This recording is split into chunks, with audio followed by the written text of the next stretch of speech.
Selamat pagi, saya diingatkan di Kolose pasal 2 ayat 6 dan 7. Kamu telah menerima Yesus Kristus Tuhan kita. Karena itu hendaklah hidupmu tetap di dalam Dia, hendaklah kamu berakar di dalam Dia dan dibangun di atas Dia. Hendaklah kamu bertambah teguh dalam Dia, dalam iman yang telah diajarkan kepadamu, dan hendaklah hatimu melimpah dengan syukur. Ayat ini benar-benar mengingatkan kita di hari-hari ini bahwa Rasul Paulus menuliskan bahwa karena kita sudah menerima Yesus sebagai Tuhan dan Juru Selamat kita yang memberikan hidupnya, memberikan dirinya, memberikan darahnya untuk kita, Dia berharap biarlah hidup kita ini tetap di dalam Dia. Bahkan dikatakan kita berakar di dalam Dia dan kita dibangun di atas Dia. Karena kondisi yang tidak karu-karuan ini justru akan membuat kita tetap di dalam Dia.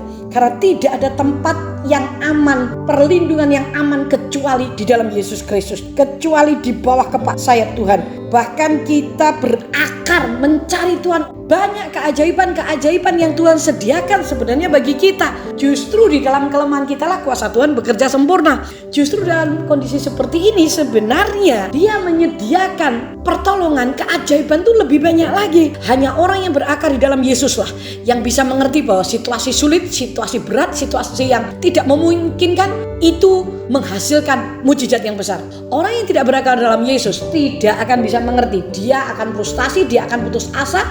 Tetapi orang yang berakar di dalam Yesus akan bisa melihat situasi kondisi ini seperti Tuhan melihat, Tuhan rencanakan. Bahkan dikatakan biarlah kita dibangun juga di atas Dia. Saya percaya setiap orang yang menikmati, yang bertumbuh di dalam Dia, berakar di dalam Dia, dibangun di atas Dia, maka hidupnya akan benar-benar menikmati kuasa Allah. Justru keadaan-keadaan seperti ini Dia sedang bekerja. Dia turut bekerja dalam segala perkara untuk mendatangkan kebaikan. Oh saudaraku, mari saya ingin mengajak saudara untuk antusias, saudara untuk terus berakar di dalam Dia. Di situ ada ketenangan, di situ ada kepercayaan, di situ ada kekuatan, di situ ada pemulihan, di situ ada mujizat, di situ tersedia pertolongan yang tidak pernah terlambat. Nah, saudara, percaya hidupmu dan hidupku adalah hidup yang dipegang dan disertai oleh Tuhan. Mari kita berlimpah dengan syukur. Karena syukur itu akan membuat saudara dan saya kuat dan percaya bahwa Yesus tidak pernah melepaskan hidup kita. Yuk, kita berdoa. Terima kasih Tuhan, Engkau mengingatkan kami supaya kami tetap di dalam Engkau, kami berakar di dalam Engkau, dan kami dibangun di dalam Engkau. Sehingga kami tahu ketika semuanya akan berlalu, kami menghadap-Mu bukan dengan tangan yang kosong, tetapi kami menghadap-Mu dengan kemenangan. Karena memang Engkau sudah menggariskan kami untuk hidup lebih dari pemenang. Biarlah kami saat-saat seperti ini kami semakin mengalami, semakin melihat, semakin menyadari, menikmati kuasa-Mu yang lebih besar daripada apapun juga.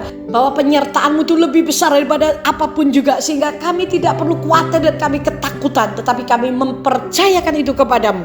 Terima kasih buat hari ini karena kami masih bisa bernafas. Kami melihat perbuatan-Mu, ciptaan-Mu yang ajaib itu terbukti. Kebesaran-Mu Kau nyatakan bagi kami. Di dalam nama Yesus Kristus. Amin. Tuhan memberkati.